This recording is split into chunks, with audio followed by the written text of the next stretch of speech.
Ma fille, Marine, avait passé 6 mois entiers à organiser cette fête de fiançailles, et à première vue, tout semblait absolument parfait. Le vaste jardin de notre propriété au Bouscat, un havre de paix que nous avions patiemment façonné au fil des ans, était paré de guirlandes lumineuses, délicates, qui scintillaient comme des étoiles tombées du ciel, projetant une douce clarté dorée sur les visages joyeux des invités. Une soixantaine d'entre eux riaient, leur voix se mêlant au cliquetis cristallin des verres de champagne et à la mélodie discrète d'un trio de jazz, créant une symphonie joyeuse sous le ciel profond de la Gironde. L'air de cette fin de printemps était d'une douceur exquise, parfumé par le jasmin grimpant le long de la tonnelle et l'herbe fraîchement coupée qui exhalait ses arômes terreux. Des plateaux de petits fours raffinés circulaient et les rires fusaient, légers et insouciants. Et au centre de cette effervescence, mon futur gendre, Thomas Duval, se tenait là, le bras enlacé avec une possessivité presque imperceptible autour de la taille de Marine, affichant un sourire si large, si confiant, qu'il ressemblait à celui d'un homme qui avait déjà tout gagné. Une image de bonheur parfait, presque trop parfaite, qui me laissait un goût étrange en bouche, malgré le champagne pétillant qui dansait sur ma langue. C'est à ce moment précis que Marine s'est glissée loin de lui, juste un instant, comme une ombre furtive dans la lumière vacillante des guirlandes. Elle est venue me rejoindre près du mur de pierre du jardin, un lieu discret, légèrement à l'écart du brouhaha général, près des rosiers grimpants. Son approche était si naturelle que personne n'aurait pu y voir autre chose qu'une fille cherchant un moment de répit avec son père. Le parfum entêtant des roses s'est intensifié à son passage. Elle a serré mon avant-bras d'une poigne ferme, presque désespérée, une pression qui trahissait une anxiété profonde, et a murmuré 4 mots qui ont fait basculer mon monde, rendant le verre de vin que je tenais soudainement très lourd, comme s'il était rempli de plomb. « Papa, vérifie ses antécédents. » Le son de sa voix était à peine audible, un souffle à peine perceptible, masqué par le rire d'une voisine. Mais la gravité de ses paroles résonnait en moi avec la force d'un coup de tonnerre. Mon cœur a fait un bond, puis s'est mis à battre la chamade. J'ai senti une vague de froid me parcourir, malgré la douceur de la soirée. Puis, avec une aisance déconcertante, presque effrayante, elle est retournée vers Thomas Duval, a adressé un sourire radieux à une voisine qui les félicitait et a agi comme si rien ne s'était passé, comme si ce secret brûlant n'avait jamais été échangé entre nous. Mon visage, lui, est resté impassible, un masque de calme. 41 ans passés dans l'immobilier commercial vous apprennent au moins cela, à masquer vos réactions, à ne jamais laisser transparaître ce que vous ressentez vraiment, surtout quand les enjeux sont élevés et que le moindre signe de faiblesse peut vous coûter cher. Une leçon que j'avais apprise à la dure, maintes fois, face à des clients retors ou des négociations tendues. Je m'appelle Robert Gauthier.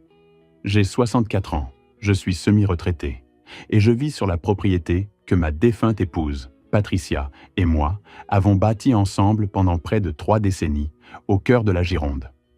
Chaque pierre que nous avons choisie, chaque arbre planté ici porte son souvenir, une empreinte indélébile de son goût et de sa présence. Le parfum des roses qu'elle aimait tant embaume encore les soirées d'été, me rappelant sa silhouette penchée sur les massifs. Patricia nous a quittés il y a 4 ans, emportés par un cancer qui s'est propagé plus vite que nous n'aurions jamais pu l'imaginer, nous laissant un vide abyssal. Le souvenir de ces derniers jours, de son courage silencieux face à l'inévitable, de la façon dont sa main s'est refroidie lentement dans la mienne, me hante encore parfois, surtout dans le silence assourdissant de la nuit, quand les ombres s'allongent et que les souvenirs s'intensifient. Avant de s'éteindre, son regard affaibli mais déterminé ancré dans le mien, elle m'avait fait promettre 2 choses.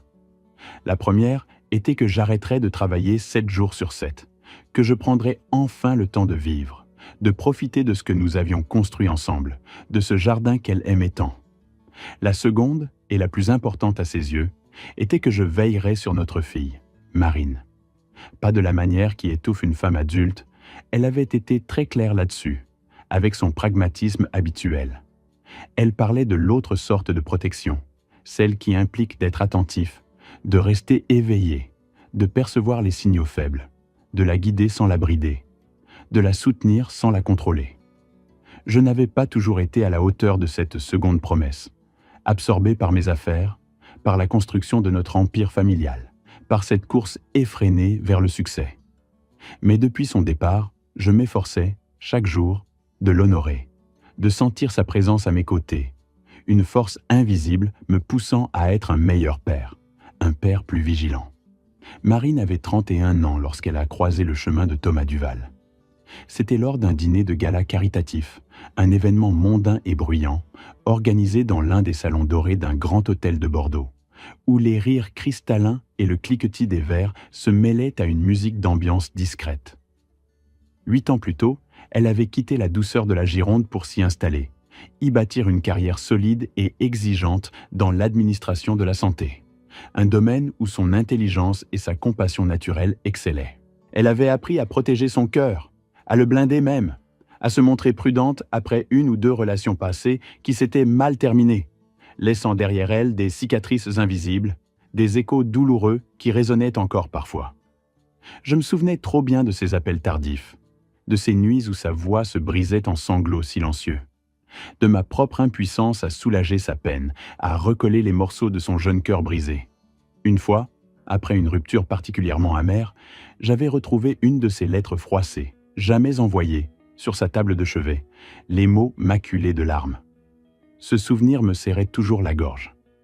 2 jours après ce fameux dîner, mon téléphone avait vibré sur la table basse du salon, juste au moment où je m'apprêtais à arroser les rosiers de Patricia. J'avais immédiatement perçu un changement dans sa voix.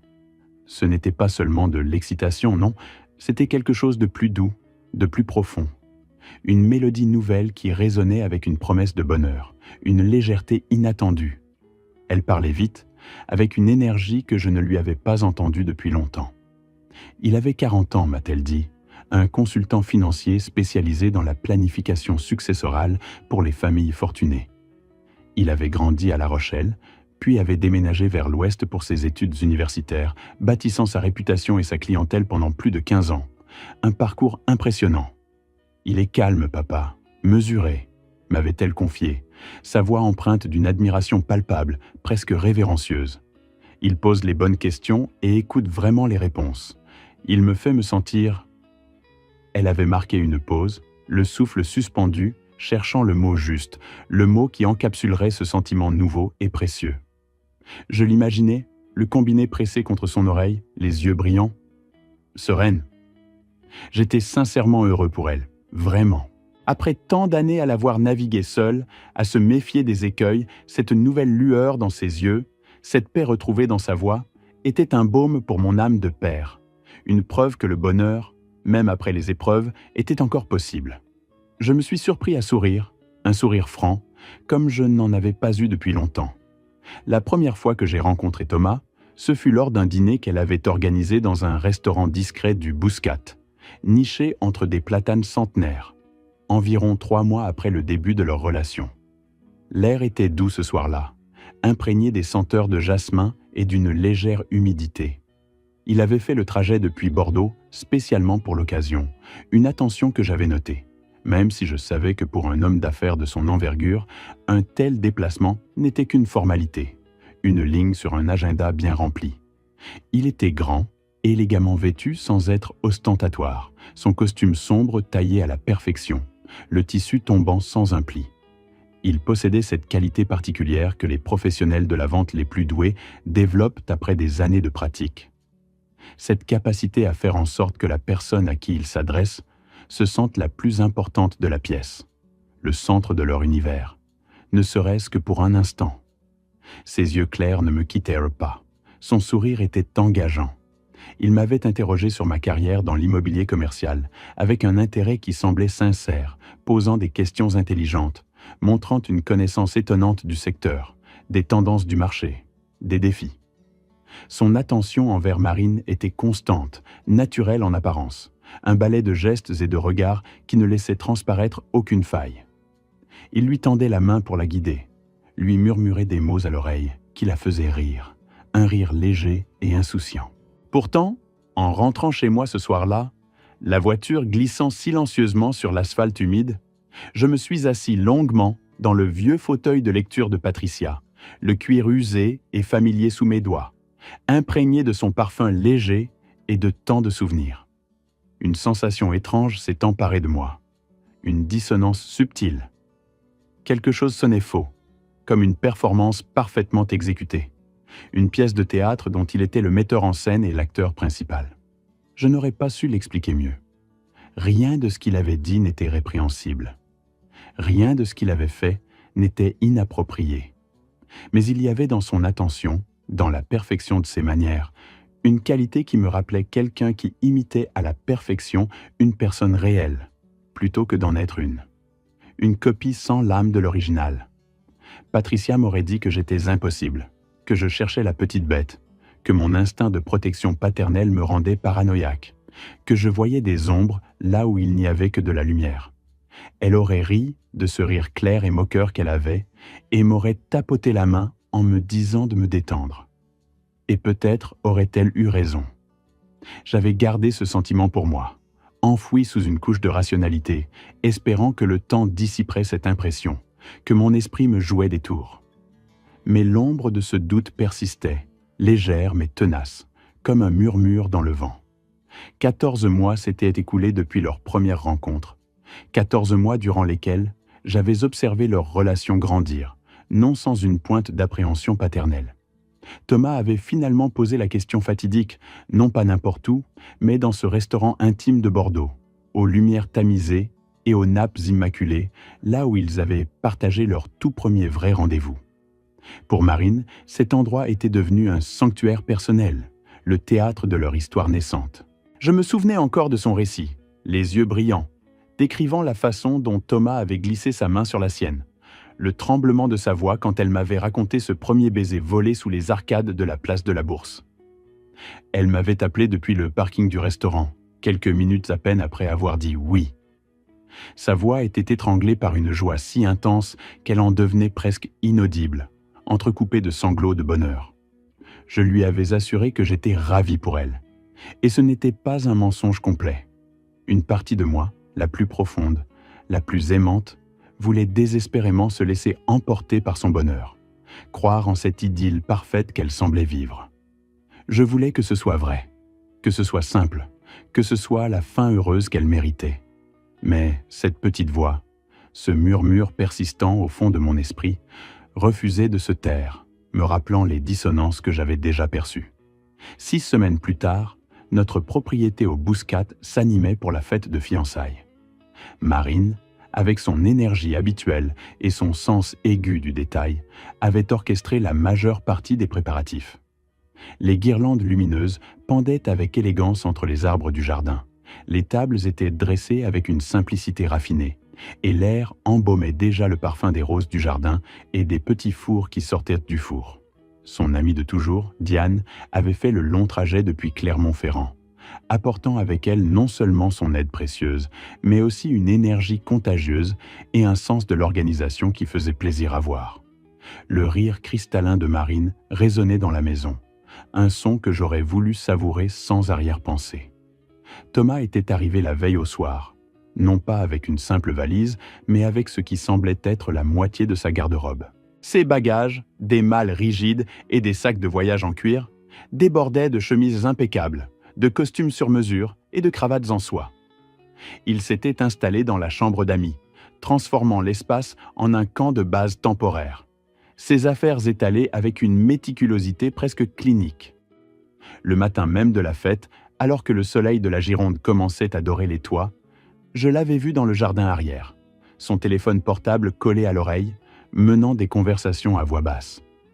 Chaque fois que je m'approchais, même pour lui proposer un café, il interrompait brusquement son appel, avec une politesse forcée qui sonnait faux, son téléphone glissant dans sa poche comme un serpent qui se dissimule.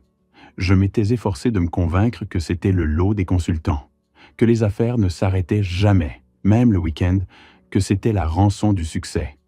Mais une petite voix, celle de la prudence, insistait, me rappelant que les affaires importantes, celles qui nécessitent une telle discrétion, se traitent rarement avec une telle furtivité, surtout la veille d'une fête de fiançailles. Mon propre passé dans l'immobilier commercial m'avait appris à reconnaître les signaux, les non-dits, les masques.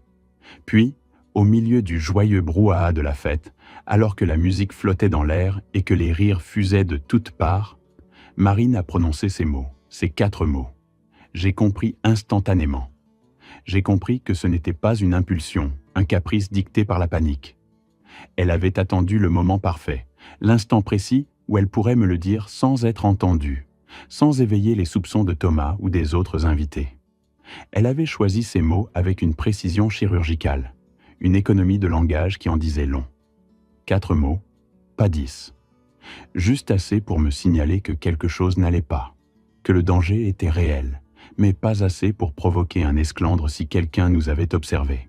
Ma fille n'est pas une femme à paniquer, à se laisser submerger par l'émotion. Je me souvenais d'elle enfant, résolvant des énigmes complexes avec une logique déconcertante. Elle est forte, réfléchie, avec une intelligence vive et un sens aigu de l'observation. Elle portait un fardeau, un secret lourd, et elle m'avait choisi, moi, son père, pour le partager. C'était un acte de confiance immense, un appel à l'aide silencieux qui résonnait au plus profond de moi, me rappelant la promesse faite à Patricia, celle de toujours veiller sur notre fille, quoi qu'il arrive. Le souvenir de Patricia, son sourire rassurant, sa main dans la mienne, traversa mon esprit comme un éclair. Je suis resté à la fête pendant 40 minutes supplémentaires, un masque de convivialité plaqué sur le visage, mes muscles faciaux tendus par l'effort de maintenir cette façade. Le sourire que j'affichais me faisait mal aux joues. J'ai ri aux moments opportuns. J'ai rempli mon verre une fois, le vin rouge de la Gironde tourbillonnant dans le cristal, son bouquet fruité se perdant dans l'odeur des mets. J'ai même échangé avec Thomas pendant près de 10 minutes sur l'industrie viticole locale, un sujet qu'il semblait maîtriser avec une aisance déconcertante. Il était charmant, détendu en apparence, un hôte parfait, ses mains gesticulant légèrement pour appuyer ses propos, ses manières impeccables. Mais tandis qu'il parlait, ses mots glissant avec une aisance calculée, je n'ai pas quitté ses yeux. Ils étaient vifs, mobiles, balayant la foule avec une rapidité presque imperceptible, trahissant une activité fébrile que son visage, lui, s'efforçait de dissimuler derrière un sourire figé. C'était un détail infime, presque imperceptible pour le commun des mortels, mais pour un homme qui avait passé sa vie à lire entre les lignes, à déceler les failles dans les façades des gens et des affaires, c'était un signal clair, un drapeau rouge agité dans le vent. Ses yeux balayaient la foule, cherchant peut-être une menace invisible ou simplement s'assurant que tout était sous contrôle, que chaque pièce de son échiquier était à sa place. Un prédateur, même en pleine chasse, même au cœur de sa propre célébration, reste toujours vigilant, toujours à l'affût. Après le départ des derniers invités, le silence s'est abattu sur la maison du Bouscat. Un silence lourd, presque palpable, qui contrastait étrangement avec le brouhaha joyeux et la musique entraînante de la soirée. L'air était encore imprégné des parfums de vin, de fleurs et de la légère odeur de cigarettes des quelques fumeurs discrets. Marine et Diane s'affairaient encore dans la cuisine, le cliquetis des verres et le murmure de leur voix parvenant jusqu'à moi, atténué, comme un écho lointain de la fête passée. J'ai annoncé, d'une voix que j'espérais convaincante et empreinte d'une fatigue feinte, que la journée m'avait épuisé et que j'allais me coucher. C'était un mensonge éhonté. Le sommeil était la dernière chose qui m'intéressait, mon esprit étant en pleine ébullition. Une fois dans ma chambre, la porte refermée sur le monde extérieur, le cœur battant d'une urgence froide et implacable, j'ai ouvert mon ordinateur portable. La lumière bleue de l'écran a éclairé mon visage dans l'obscurité. Je ne suis pas un homme particulièrement doué avec Internet. Mon assistante au bureau, une femme d'une patience infinie, avait passé des années à me rediriger gentiment des méandres des moteurs de recherche vers les appels téléphoniques, un domaine où j'excellais bien davantage, où le contact humain et l'intuition primaient. Elle avait l'habitude de soupirer discrètement en me voyant buter sur une interface trop complexe, puis de prendre les choses en main avec une efficacité redoutable, trouvant en quelques clics ce qui me prenait des heures. Mais je savais qu'il fallait commencer quelque part, et cette fois, il n'y avait personne pour me guider. Le clavier semblait étrangement lourd sous mes doigts. Chaque touche, une barrière à franchir. La solitude de la tâche s'est abattue sur moi, mais aussi la détermination. J'ai tapé Thomas Duval, consultant financier Angoulême, dans la barre de recherche, les doigts hésitants sur le clavier. Et j'ai passé une heure interminable à lire, le visage baigné par la lueur bleutée et froide de l'écran. Le silence de la maison était lourd, seulement brisé par le léger ronronnement de l'ordinateur et le battement pressant de mon propre cœur. Son site professionnel était d'une perfection clinique, impeccable, d'une crédibilité irréprochable qui aurait dû me rassurer. LinkedIn affichait une carrière stable, sans le moindre accroc, jalonnée de postes à responsabilité et de recommandations élogieuses, toutes plus dithyrambiques les unes que les autres. Quelques mentions dans des publications spécialisées de l'industrie financière, rien de remarquable, mais tout à fait cohérent avec l'image d'un professionnel sérieux et accompli. Son visage est apparu sur une photo de groupe, un sourire décontracté et confiant, lors d'un dîner de gala caritatif à Bordeaux, 3 ans plus tôt. Tout semblait parfaitement en ordre, exactement comme cela devait être, une symphonie sans fausse note. Et c'était précisément cela, cette perfection sans faille, cette absence totale d'aspérité qui me dérangeait au plus haut point. C'était trop propre, trop lisse, comme une façade soigneusement construite, presque trop belle pour être vraie, destinée à masquer ce qui se trouvait derrière. Mes instincts, affûtés par des décennies passées à naviguer dans les eaux troubles des affaires immobilières, me hurlaient que quelque chose ne collait pas. Une vieille leçon que Patricia m'avait souvent rappelée. « Robert, méfie-toi toujours de ce qui brille trop fort. » Le lendemain matin, bien avant que Thomas Duval ne soit réveillé, j'ai appelé Marine. Le soleil commençait à peine à dorer les tuiles anciennes des toits de notre propriété au Bouscat. Et l'air frais du matin portait encore l'odeur vivifiante de l'herbe fraîchement coupée et la douceur de la rosée. Les oiseaux chantaient leur mélodie matinale, un contraste apaisant avec la tempête qui faisait rage en moi. Je l'ai prié de me rejoindre dehors, dans le jardin, près du vieux mur de pierre couvert de lierre où nous avions l'habitude de nous asseoir quand elle était enfant. Un lieu de confidence et de réconfort. Elle est arrivée quelques minutes plus tard, les yeux un peu rougis par le manque de sommeil, enveloppée dans un châle léger qui ne parvenait pas à dissimuler sa vulnérabilité. Je l'ai regardée, mon cœur serré, et sans détour, je lui ai posé la question qui me rongeait depuis des heures, une lame froide dans ma poitrine. Elle a hésité, ses doigts jouant nerveusement avec le tissu délicat de son châle, cherchant ses mots. Puis elle a tout déballé, les mots se bousculant. Elle avait fouillé dans son ordinateur portable, m'a-t-elle avoué, la voix à peine un murmure. Pas par suspicion au départ, non, mais parce que le sien était en charge dans leur chambre et qu'elle avait besoin de vérifier quelque chose rapidement. Une banale excuse du quotidien qui avait ouvert la porte à une vérité glaçante. Elle avait ouvert un onglet de navigateur qu'il n'avait pas fermé. Une négligence fatale. C'était un tableau Excel, une feuille de calcul dont les colonnes s'étiraient à l'infini. En haut de la colonne, elle avait eu le temps de lire quelques mots, gravés à jamais dans sa mémoire, avant d'entendre ses pas dans le couloir, se rapprochant, lourds et inéluctables. Marine Gauthier, propriété du Bouscat, valeur de la succession. Et puis un chiffre, une approximation grossière de ce qu'elle pensait être la valeur de ma succession. La panique l'avait saisie, une vague de froid qui l'avait submergée. Elle avait refermé l'ordinateur portable en un éclair, le cœur battant à tout rompre, juste avant qu'il n'atteigne la pièce. Elle n'avait rien dit, incapable de formuler le moindre mot. Pendant 3 longues semaines, elle avait essayé de se convaincre qu'il y avait une explication innocente, une raison logique à cette découverte glaçante. Elle avait cherché toutes les échappatoires possibles, toutes les rationalisations. Mais le doute, insidieux et corrosif, s'était enraciné profondément en elle, la privant de sommeil et de paix. Je lui ai dit qu'elle avait eu raison de m'en parler, que c'était la seule chose à faire, la seule voie possible. J'ai pris sa main, la serrant doucement pour lui transmettre ma force. Je lui ai dit d'agir normalement, de ne rien laisser transparaître, de ne pas éveiller les soupçons. Et je lui ai dit, avec toute la conviction dont j'étais capable, que je m'en occuperais, que je trouverais une solution. Elle m'a regardé de la même manière qu'elle me regardait quand elle avait 9 ans, après être tombée de son vélo, le genou écorché, essayant désespérément de retenir ses larmes, le menton tremblant, les yeux implorants.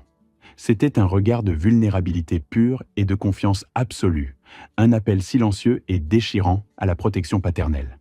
J'ai soutenu ce regard aussi longtemps qu'il le fallait, sentant le poids de ma promesse à Patricia peser lourdement sur mes épaules, une responsabilité sacrée. Puis, je suis rentré à l'intérieur, le pas lourd et déterminé, la colère froide remplaçant l'angoisse. J'ai composé le numéro de mon avocate. Hélène Marsh s'occupait des affaires juridiques de notre famille depuis 18 ans, une femme d'une rigueur et d'une discrétion exemplaires. Je l'avais engagée pour la première fois lorsque Patricia et moi restructurions nos biens immobiliers, et c'est elle qui m'avait aidé à mettre en place la fiducie familiale après le décès de Patricia, avec une compassion et une efficacité rares. Ce n'était pas une fortune colossale selon les standards de certains, mais la fiducie familiale Gauthier représentait le travail accumulé de 4 décennies. La propriété au Bouscat, 2 immeubles commerciaux à Arcachon et un portefeuille d'investissement que Patricia avait géré avec une patience et une clairvoyance extraordinaires, transformant chaque euro en une promesse d'avenir. Marine en était la principale bénéficiaire, l'héritière de tout ce que nous avions bâti. « Hélène » ai-je commencé, ma voix trahissant une tension que je m'efforçais de dissimuler derrière un ton faussement décontracté. Si quelqu'un épousait Marine et qu'elle l'ajoutait ensuite à la fiducie en tant que co-fiduciaire ou bénéficiaire désigné, à quelle vitesse les actifs pourraient-ils être déplacés? Un court silence s'est installé à l'autre bout du fil, le temps qu'elle digère ma question inhabituelle, si spécifique et si lourde de sous-entendus. J'ai imaginé son sourcil se froncer, son esprit juridique s'activant, analysant chaque mot. Cela dépend de la structure et des pouvoirs de signature, a-t-elle finalement répondu d'une voix mesurée, professionnelle, mais avec une pointe de curiosité. Mais avec la bonne documentation et l'accès aux institutions financières, cela pourrait se faire en quelques jours, voire plus rapidement. Mon estomac s'est noué. De quoi aurait-il besoin exactement? Ai-je demandé, ma voix plus sèche que je ne l'aurais voulu. Un certificat de mariage, sa signature et la signature du co-fiduciaire sur les documents de modification ainsi que l'accès au numéro de compte qui se trouve dans les documents de la fiducie eux-mêmes, a-t-elle énuméré, chaque mot résonnant comme un coup de marteau dans mon esprit. La vulnérabilité de notre patrimoine, de l'avenir de Marine, était soudainement mise à nu, terrifiante. J'ai remercié Hélène, la gorge nouée, le combiné pesant lourdement dans ma main moite. Le silence qui a suivi notre conversation, seulement brisé par le bourdonnement lointain du réfrigérateur dans la cuisine, était plus assourdissant que n'importe quel bruit. Je lui ai dit d'une voix que je voulais ferme, mais qui tremblait légèrement que je pourrais avoir besoin de la rappeler très bientôt, peut-être même avant la fin de la semaine. La rapidité avec laquelle tout pouvait basculer, la vulnérabilité de l'avenir de Marine, de tout ce que Patricia et moi avions construit, était une pensée effrayante, une lame froide pressée contre ma nuque. Les mots d'Hélène résonnaient encore, glaçants. Quelques jours, voire plus rapidement. Ensuite, j'ai appelé Gilles. Je l'avais rencontré 15 ans plus tôt, dans un bureau impersonnel du centre de Bordeaux, alors qu'il effectuait des vérifications d'antécédents pour une importante transaction d'immobilier commercial dans laquelle j'étais impliqué. Je me souviens de son regard perçant, de sa manière de poser des questions précises, sans fioriture. Depuis, il avait bâti un petit cabinet d'enquête privé très respecté dans la région bordelaise, connu pour sa discrétion et son efficacité. Il était méthodique, presque clinique, et il ne spéculait jamais. Il vous disait ce qu'il avait trouvé, les faits bruts et rien de plus. C'était précisément la qualité que je recherchais pour un travail de cette nature, où chaque supposition était un luxe que je ne pouvais pas me permettre.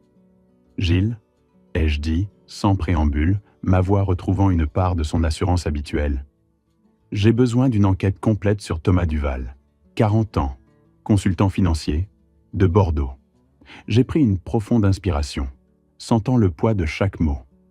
Je lui ai donné tous les détails que Marine m'avait partagés au cours des 14 derniers mois, depuis leur rencontre fortuite dans un café de la rue Sainte-Catherine, jusqu'aux moindres anecdotes sur ses habitudes, ses goûts, ses voyages. Chaque détail, même le plus insignifiant, me semblait crucial, une pièce potentielle du puzzle.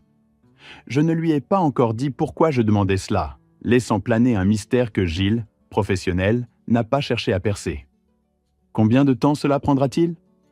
3 jours pour le travail de surface, a-t-il répondu de sa voix grave et posée, sans la moindre hésitation, comme s'il lisait un menu. Une semaine pour quelque chose de plus approfondi, avec des vérifications de sources moins accessibles. J'en ai besoin dans 5 jours, ai-je insisté, sentant l'urgence monter en moi, une pression sourde dans ma poitrine. 5 jours. C'était le délai maximum avant que Thomas ne reparte. Et je ne pouvais pas me permettre d'attendre plus longtemps. Chaque heure comptait. « Je vais voir ce que je peux faire », a-t-il simplement dit, sans promettre l'impossible, mais avec une implication que je savais fiable. C'était la seule assurance dont j'avais besoin. Ces 5 jours furent parmi les plus difficiles que j'ai jamais passés. Thomas est resté à notre propriété au Bouscat 2 jours de plus après la fête de fiançailles, affable et serviable, toujours prêt à rendre service. Le soleil de fin d'après-midi filtrait à travers les rideaux du salon, projetant des ombres longues et dansantes, mais la lumière ne parvenait pas à dissiper la tension qui m'étreignait. Chaque soir, je me suis retrouvé assis en face de lui à la table du dîner, la nappe immaculée, le cliquetis des couverts résonnant dans le silence poli. Nous discutions de vins de Bordeaux, des valeurs immobilières en Gironde et des défis particuliers des routes sinueuses de la Dordogne en hiver. Il était incroyablement doué pour la conversation de table, ses mots glissant avec une aisance déconcertante, son sourire toujours à propos, ses yeux pétillants d'une fausse sincérité. Je me suis même surpris à l'apprécier presque, à trouver son intelligence et son humour séduisant, ce qui rendait la situation encore plus insupportable. C'était comme jouer un rôle dans une pièce de théâtre macabre, où l'on doit sourire à son bourreau, tout en sachant que le rideau allait bientôt tomber sur une tragédie. L'odeur du rôti de veau et du vin rouge se mêlait à l'amertume de ma propre duplicité. Il est reparti pour Bordeaux un mardi matin, sous un ciel de la Gironde gris et menaçant, promettant de revenir bientôt. Marine est restée un jour de plus. Le soir, après qu'elle ait aidé à ranger les dernières traces de la fête, je l'ai prise à part dans le petit salon, loin des oreilles indiscrètes. Je lui ai dit le peu que je savais, ce qui n'était pas grand-chose encore, juste des soupçons, des incohérences. Je lui ai répété d'agir normalement, de ne surtout rien laisser transparaître, de ne pas éveiller les soupçons de Thomas. Elle était effrayée, je le voyais dans ses yeux, habituellement si vifs, maintenant voilés d'une anxiété palpable. Ses mains serraient si fort sa tasse de thé sous la table que ses jointures blanchissaient. Mais elle était aussi en colère, d'une colère froide et silencieuse qui lui donnait une étrange stabilité, une force insoupçonnée. Je me suis souvenu de Patricia, sa mère, dans des situations similaires. Quand elles étaient effrayées et en colère simultanément, les femmes de ma famille devenaient très, très calmes. Une force tranquille, presque intimidante, qui me rappelait à quel point elles étaient résilientes. Gilles a appelé le 5e jour, comme promis, juste après le déjeuner. Le soleil avait percé les nuages, inondant la cuisine d'une lumière crue. J'ai décroché le téléphone avec une appréhension qui me tordait les entrailles. Sa voix était neutre, factuelle, dénuée de toute émotion, ce qui la rendait d'autant plus glaçante. Son vrai nom n'est pas Thomas Duval. C'est Trevor Halliday, né à Nancy, en Lorraine, il y a 41 ans. Le passé à La Rochelle était en partie vrai. Il y avait bien vécu pendant quelques années, mais ce n'était qu'une pièce du puzzle, et certainement pas la première. Le masque venait de tomber, révélant un visage inconnu, plus âgé, plus sombre. Mais l'historique de carrière que les sources de Gilles avaient déterré était radicalement différent de celui affiché sur son profil LinkedIn, si soigneusement élaboré. Le vernis impeccable de l'homme d'affaires respecté s'écaillait pour révéler une toile bien plus sombre, tissée de mensonges et de manipulations. Il y avait eu un procès civil en Bretagne, 7 ans auparavant. Un ancien associé avait allégué que Trevor Halliday avait falsifié des documents financiers pour accéder à un compte joint, qu'il avait ensuite vidé sans scrupule. L'affaire s'était réglée à l'amiable, hors des tribunaux, comme tant d'autres affaires gênantes. Les montants exacts étaient restés confidentiels, scellés par l'accord, mais les preuves documentaires de l'escroquerie, elles, existaient bel et bien. Je me suis revu, des années plus tôt, face à un partenaire qui avait tenté de me rouler sur un contrat d'immobilier commercial, la même froideur dans le regard, la même audace calculée. Une signature, un modus operandi. Il y avait eu aussi un mariage. Trevor Halliday avait épousé une femme à Rennes avant de divorcer 22 mois plus tard. Son père avait découvert Giles en fouillant les registres fonciers, possédait un portefeuille immobilier commercial conséquent en Bretagne. Le règlement du divorce avait inclus un paiement substantiel à Trevor, qui, selon une source que Giles n'avait pas voulu nommer mais qu'il avait jugée fiable, provenait directement du beau-père, désireux de clore l'affaire discrètement, sans scandale. Une transaction silencieuse, un prix payé pour la paix, pour éviter l'éclaboussure d'une réputation. L'écho de cette histoire résonnait avec une familiarité glaçante. Un schéma prédateur se dessinait avec une clarté terrifiante. Et puis, il y avait un troisième nom sur la liste de Giles, une femme à Grenoble. Son nom était Renée Dubois.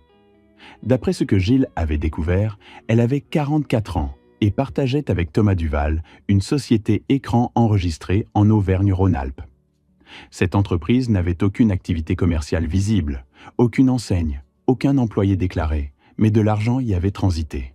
Giles détenait les relevés de transfert, des chiffres froids et implacables qui traçaient un chemin obscur. Je suis resté assis dans mon bureau, le téléphone pressé contre mon oreille, le cuir usé du combiné collé à ma joue, le regard perdu sur le vignoble qui s'étendait, majestueux et ordonné, le long du côté sud de notre propriété au Bouscat. Le soleil de fin de journée, d'un orange doux et apaisant, inondait les rangs de vignes, caressant les feuilles encore vertes et les grappes lourdes, créant un contraste cruel avec la noirceur des informations que je venais d'ingérer.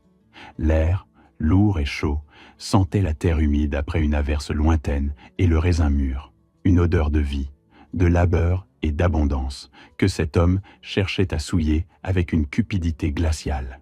« Giles » ai-je demandé, ma voix à peine un murmure, presque inaudible. « Cet homme compte-t-il épouser ma fille pour accéder à son héritage? Est-ce vraiment ce à quoi nous sommes confrontés ?» Le silence à l'autre bout de la ligne s'est étiré, lourd, pesant comme une chape de plomb. Avant que Giles ne réponde, sa voix mesurée, presque clinique, dénuée de toute émotion superflue, ce qui la rendait d'autant plus terrifiante. Je pense, Robert, que quelqu'un a déjà fait quelque chose de très similaire auparavant, et que la structure est suffisamment comparable pour justifier de sérieuses inquiétudes. Vos instincts sont une information précieuse. Ne les ignorez jamais. Le sang s'est glacé dans mes veines, une vague de froid se propageant depuis ma nuque jusqu'au bout de mes doigts. Une phrase résonna dans ma mémoire, celle de Patricia, des années auparavant, son regard perçant et son ton inquiet. « Quelque chose ne colle pas », avait-elle dit à propos d'un investissement qui s'était avéré être une arnaque retentissante. Elle avait toujours eu ce flair, cette capacité à voir au-delà des apparences, à déceler la fausseté. Son absence, à cet instant précis, était une douleur lancinante. Je lui ai demandé de continuer à creuser, l'urgence palpable dans chaque mot. J'ai insisté spécifiquement sur Renée Dubois, sentant qu'elle était la clé de voûte de cette machination. Je voulais savoir s'il y avait d'autres liens avec la fiducie familiale, si quelqu'un avait fait des demandes d'informations, même les plus anodines en apparence. Il a promis de me rappeler, et j'ai raccroché, le combiné pesant lourdement dans ma main, comme un fardeau. Il a rappelé le lendemain soir. L'attente avait été une torture silencieuse, chaque heure pesant comme une pierre sur ma poitrine, chaque ombre dansante sur les murs de mon bureau me semblant cacher une menace. La nuit était tombée, enveloppant le vignoble d'un voile d'encre, et seule la lumière de ma lampe de bureau éclairait mes notes éparses.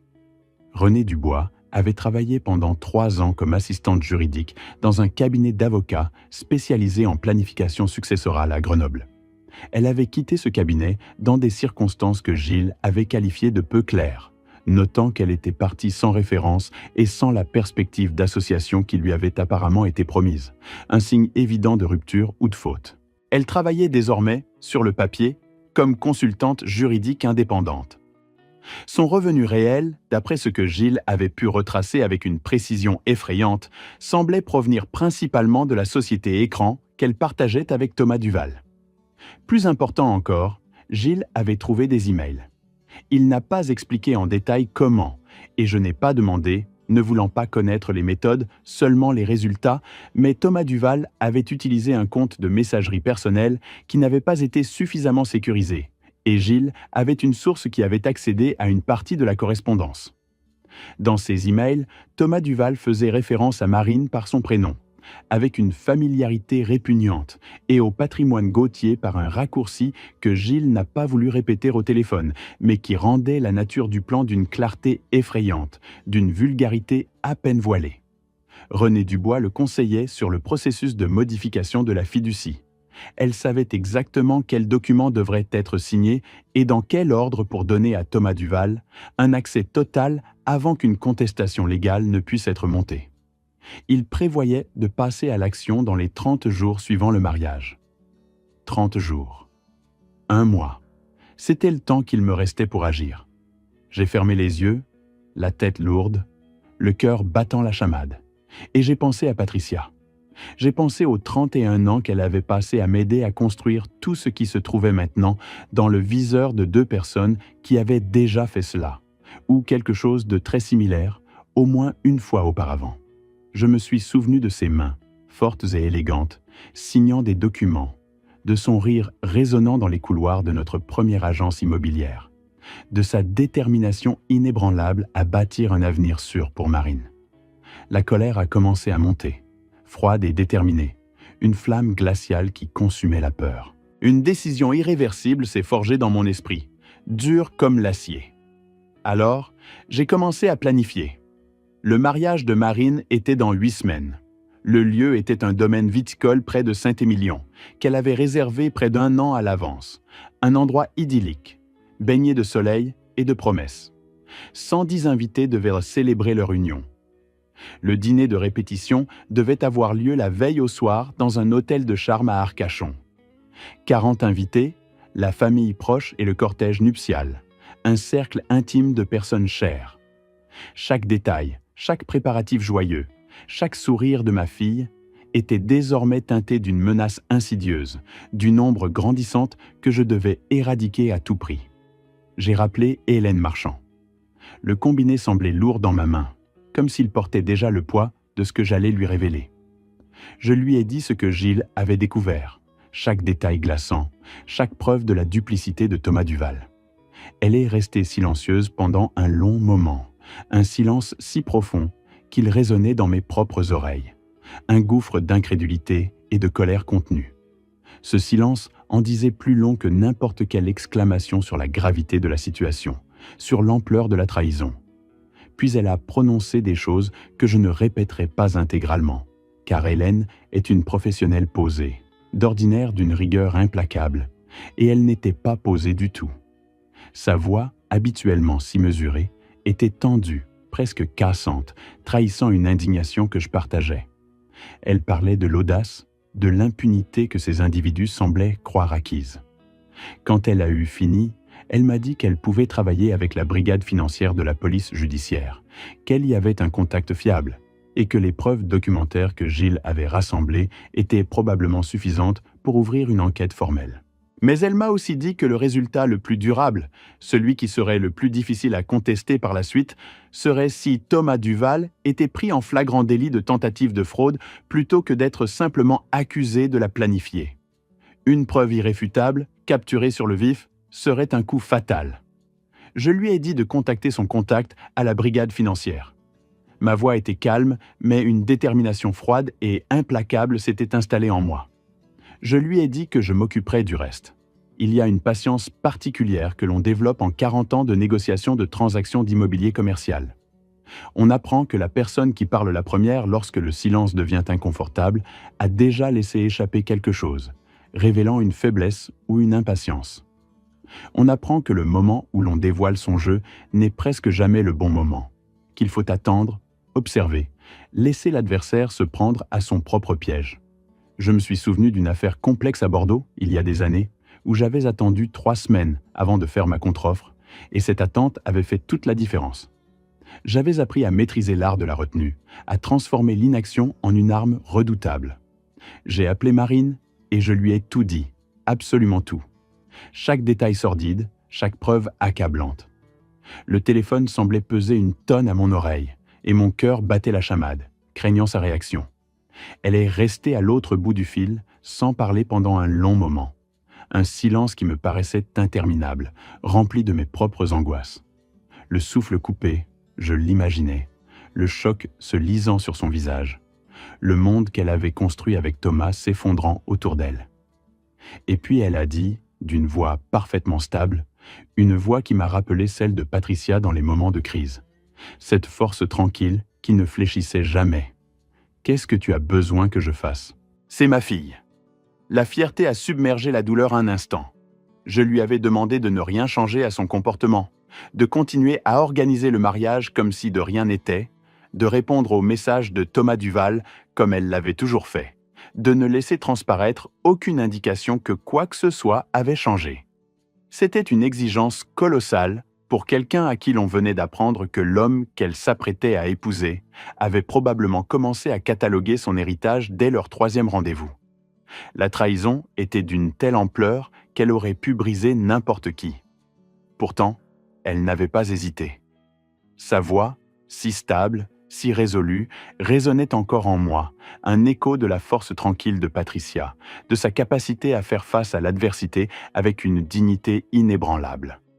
Je savais qu'elle était blessée, trahie au plus profond de son être, que son cœur devait être en miettes, mais sa détermination à agir, à faire ce qui devait être fait, était une source de fierté immense, une preuve de son courage. Gilles avait découvert que René Dubois serait à Arcachon le week-end du dîner de répétition.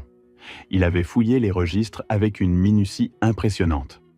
Elle était enregistrée au même hôtel d'Arcachon, un établissement de charme aux façades blanches et aux balcons fleuris, où les géraniums débordaient des jardinières sous son propre nom, figurant sur la réservation comme « invité au mariage ». Or, elle ne figurait absolument pas sur la liste d'invités de Marine, une liste que ma fille avait établie avec le plus grand soin. Thomas l'avait ajoutée sous le couvert de la coordination des prestataires externes par l'organisateur de mariage, prétendant qu'elle était une consultante juridique chargée de réviser le contrat de location de salle.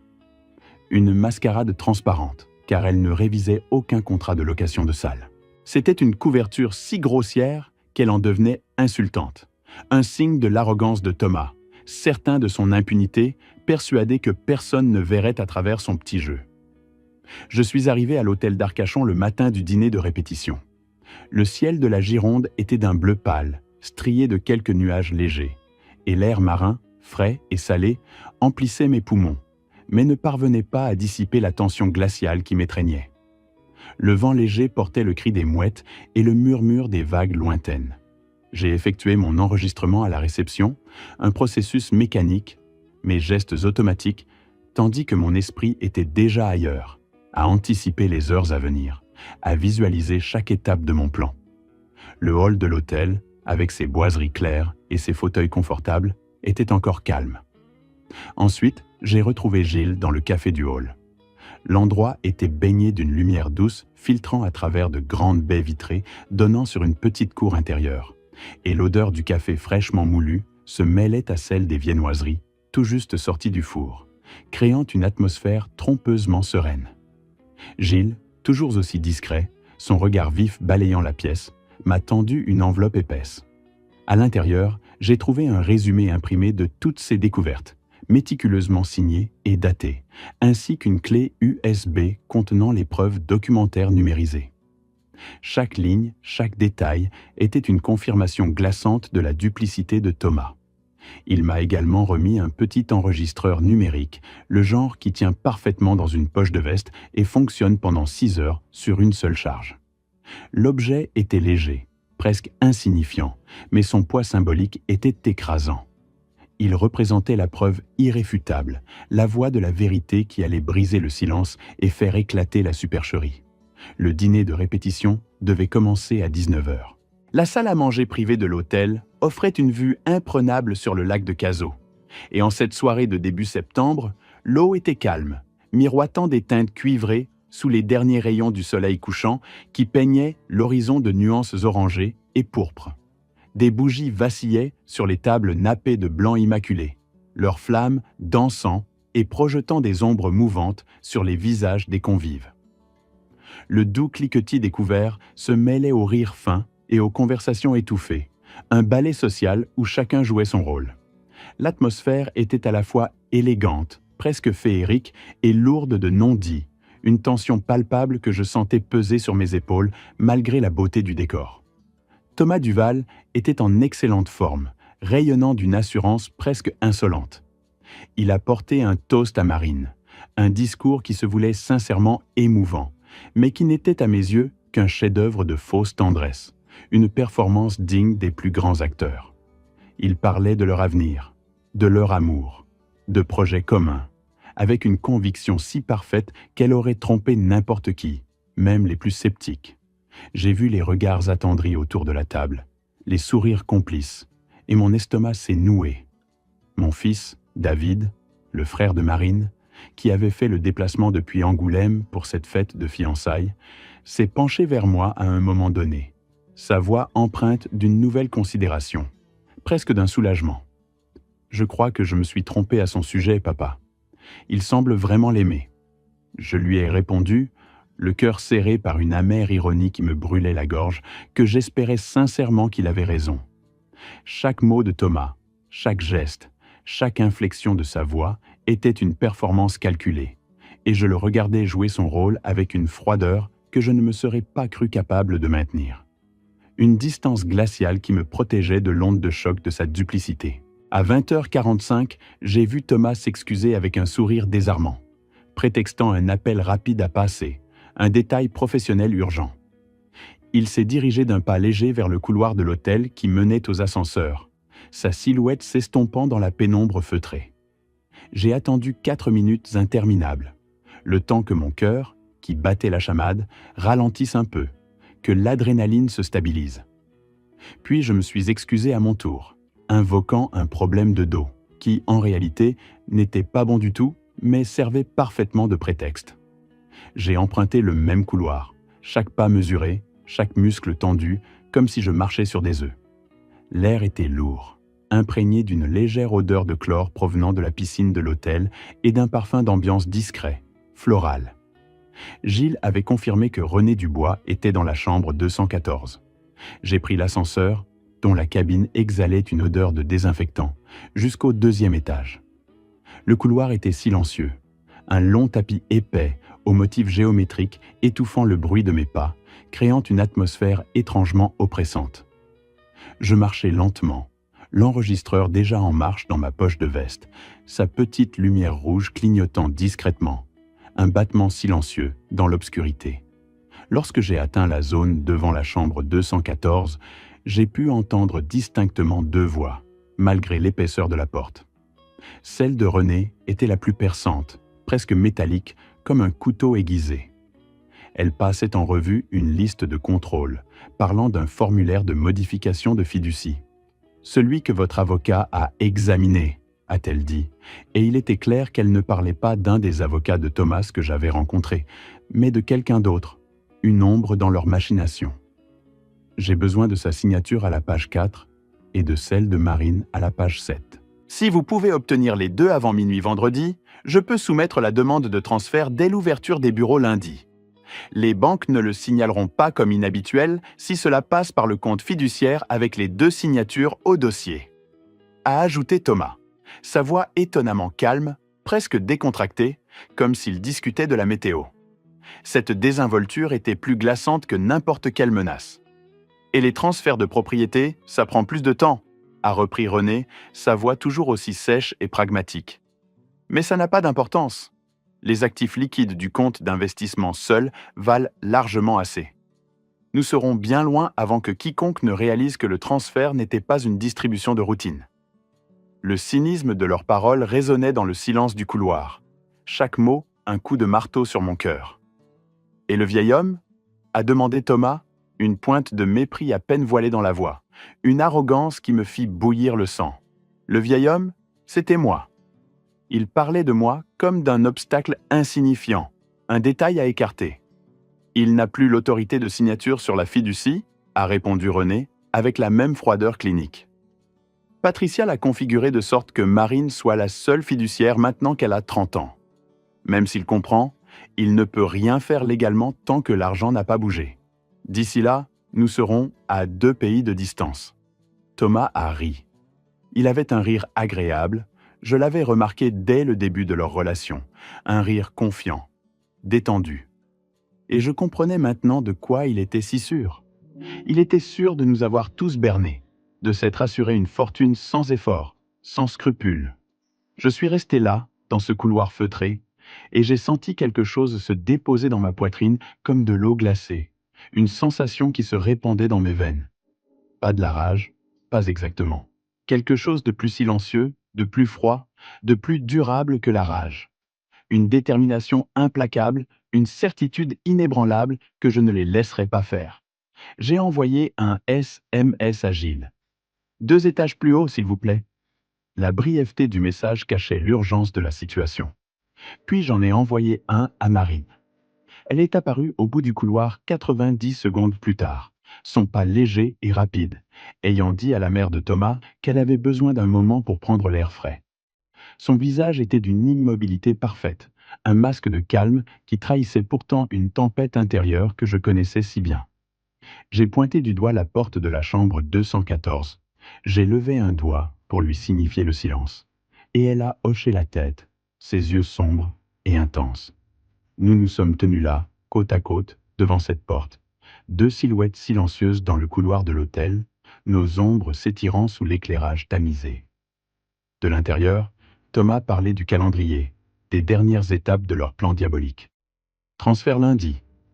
Il a mentionné un vol mardi matin au départ de Bordeaux.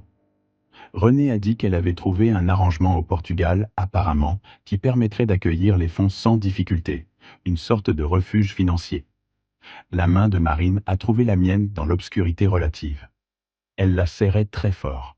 Une étreinte qui parlait de peur, de colère, mais aussi d'une force inébranlable, d'une résilience que j'avais toujours admirée chez elle. Je n'ai pas regardé son visage, car je ne voulais pas qu'elle ait à se contenir pour moi. Elle le faisait déjà d'elle-même, et j'étais fier d'elle d'une manière qui n'avait rien à voir avec les circonstances actuelles, mais tout avec la femme extraordinaire qu'elle était devenue. Quand les voix se sont tues, j'ai frappé. Un silence lourd et suspendu de 4 secondes a suivi. Puis la porte s'est ouverte, révélant Thomas Duval.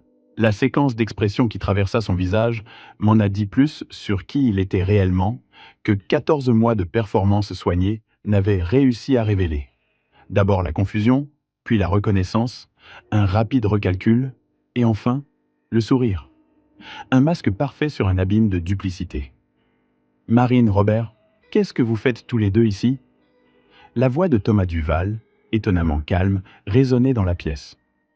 Marine, sans même lui accorder un regard, avait fixé Renée Dubois, assise à la petite table près de la fenêtre.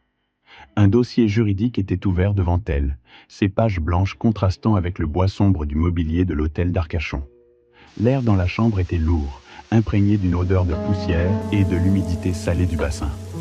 Qui est-ce ? La question de Marine était posée d'une voix parfaitement égale, un fil tendu d'acier, trahissant une froide détermination qui me rappelait Patrick.